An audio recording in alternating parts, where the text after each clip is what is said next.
$60 million we get a year is not even 20% of the total impact upon Guam alone. We've done a good job articulating that using our own method. We have had a consistent reporting method for over 15 years. Only now has a federal authority stepped in and said, well, you know, we appreciate your consistency, but it's not a federally accepted method of recordation and therefore reporting up to the Congress. So now some money was identified so that the scholars can come together and find a better way to evaluate the impact and hopefully do something about it. So I support, in a nutshell, I support it. It needs to be revisited, and if elected to the Congress, I will be at the table.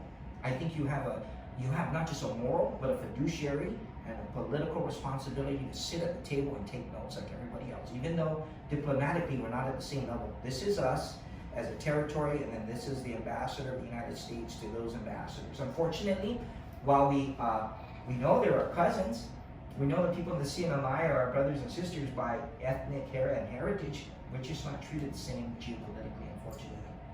I hope that answered your questions, Beverly. And that's oh, Fred, the former, yeah, right on, the prosecuting attorney of the Federal District Court, I think. So, by the way, Sheena Blackoff today, Mr. Fred, your daughter was one of the smartest people I've ever met.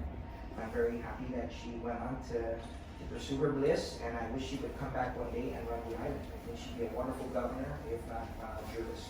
Just let her know I said hi and congratulations on her wedding.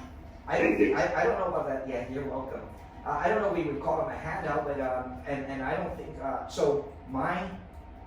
So I get the privilege of to conjecture because I don't have actual experience in Congress, but I can tell you how federal grants work, and there are many kinds, as you know, Fred.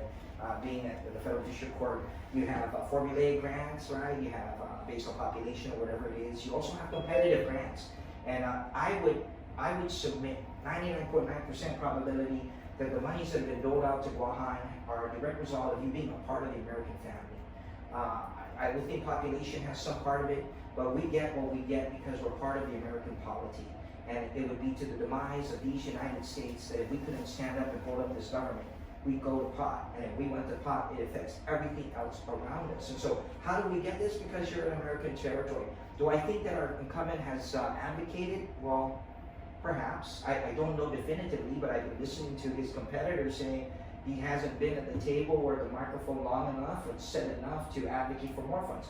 That may or may not be true, and that's not my fight. When they get to the general election, I'll break out definitively what was said and not said. But I do believe this. I do believe this in the instance of COVID, as I demonstrated. See, I demonstrated. See, this is great. That's why I really am happy for this. I can express myself. I really believe that the next person you send to the House should be entrepreneurial, should see opportunity and chase it and ask.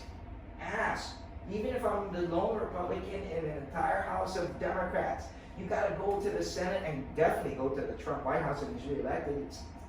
He's going to be reelected, I think. So I'm pretty sure of it. But you go to the Trump White House and you knock and you just ask and you make your pitch. Because we're not like any other place in the United States. Spatial location, spatial economics alone, people tout that strategic location.